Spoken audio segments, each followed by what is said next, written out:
But while on that hike, though, this is where it got like even more technical. Like we were going through literally a forest where like I've said it before on the hunt, like Camp Money, if these trails, like quote unquote trails, were in the United States, they would like be illegal. Oh yeah. Like they're literally like you have a chance to die all over the place. And I'm not trying to like say, oh, you're dramatizing it, but like no, legit, you do.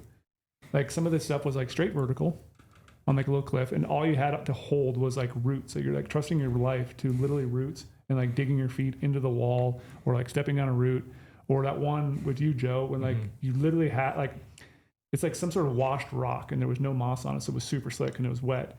And you had one root that was like kind of swinging. You had to reach out for it. It wasn't like it was right there. Yeah, you had to reach out and trust that you're going to grab it. And then you have heavy backpacks on, and down below it's literally like, I don't know, 10 feet of rock and then vertical face. Because I slipped right as I grabbed it. My feet came out. You did? Yeah.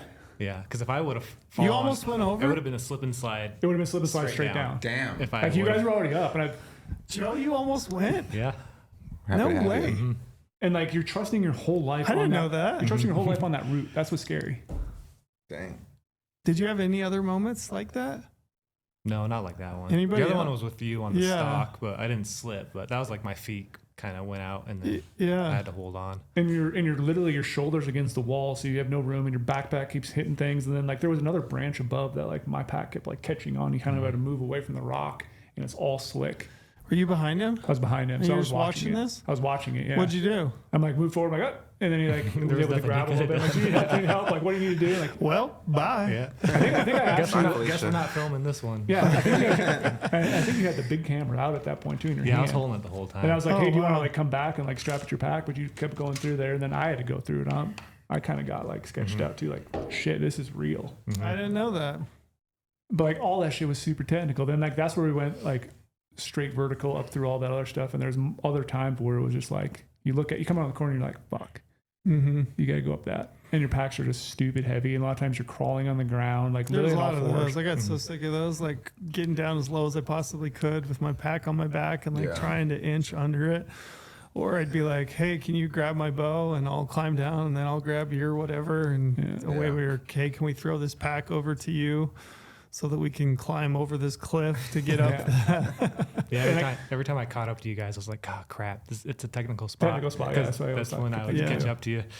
But I will say, you're hearing from like 4 Americans, so the 2 Kiwis that were with us cruised through it like it didn't exist. Yeah. But it's like you're saying though, like you learn what you can trust and what you can't trust. Yeah. And they were really good at that, and also, you know, just understood the task at hand. But like, yeah, it was a lot of times you're like, oh, we're gonna go up that, and like your whole body gets worked, like your core, everything, because like I said, you're bending over, you're crawling on the ground, you're standing up, you're navigating it, everything's catching because I'm a tall human, tall rifle sticking out. Like, you guys as bows.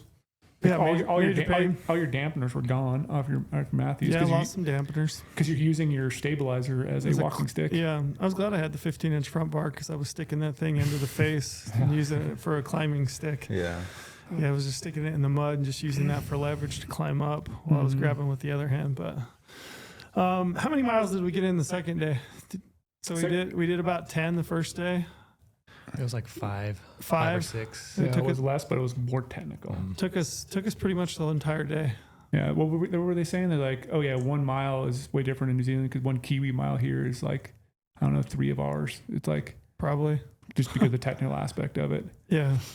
Yeah, it took us most of the day. I know that. Yeah. Did you see some of the trail signs too that we were hiking by? They didn't say distance in miles or kilometers. It was like hours.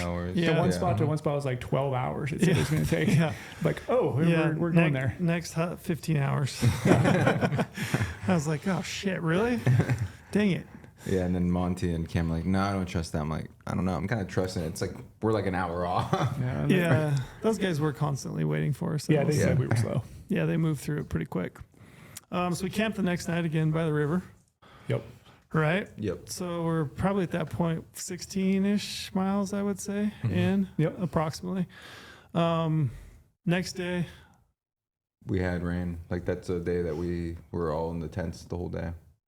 Because we couldn't hike. We could just glass from camp and stuff. And we were seeing tar, but they were up high. So we made a decision, like, let's just wait it out here all day and kind of, I guess, recoup and all that stuff and fuel up. Because the next day we had another good day and we're going up. Yeah, that was the last stretch. That was kind of tough. We were sitting there that one night. I can't remember if it was during the rain or not. But But we had that one tar across the river. Remember him? Mm-hmm. And he was rutting around, chasing that little nanny, and like it looks like you could put a stock on it pretty easy. You're like, oh yeah, Brady may go over there and shoot with the rifle, but like you look at that terrain, and the next day we found out why you really can't, because that shit's just thick. Yeah. So we're essentially at that point 3 days in, right? 3 days in, and we're not even to where we wanted to hunt. Not even where we wanted to hunt yet.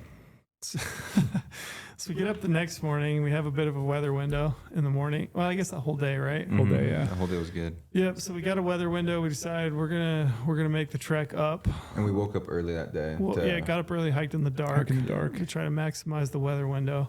And then we hopped in the river right away. Oh, yeah, man. Remember that in the dark? Yeah, straight to the river, up to 2 your waist. knees. Yeah. Then we went up through the bunch of the scrub to try to avoid the deep stuff. Yeah. That was, after that, I was like, oh man, here we go. It was dark. I think that day was like an actual day, especially like going up some of those spots and like getting down low. I was like, what am I doing here? Like, Yeah. I'm not having fun right now. Just crawling through a forest. Yeah, and this part was like a hunter's trail, so it was like only a trail if you knew it was there. And it was like, again, technical. It was really technical. Trees everywhere. They're like, oh yeah, don't attach anything to your backpack because it's going to get probably torn off. Yeah. Walking sticks were null and void because you needed at least a hand to try to hold yourself onto the hillside. And this is where I made one mistake. Because luckily I brought a Sig Cross rifle as a foldable stock, so it can fit a little in my backpack. I didn't even think about that. You're right. That was probably good. That was an A+ decision bringing that rifle on this trip. But the thing I was stupid about is I kept my bipod on my rifle. Just grabbing everything. And so like the 2 legs on the Treacherous bipod, but luckily it has the head's a ball head. And so eventually caught enough branches where it was sticking up vertical like along my rifle, and it flipped itself all the way around and was then hidden on my backpack, but it was still slightly catching some stuff. So like the smarter decision was when we hiked back out, I took the bipod completely off and took the legs apart, and was able to then like put that bipod in my backpack. It's like there was no chance we were going to hunt right there. I don't know why. It's just a normal thing I do in the States is keep my bipod on in areas that are like, I'm never saying something's thick again. Like, oh, I have to go through this little thick area because that was thick.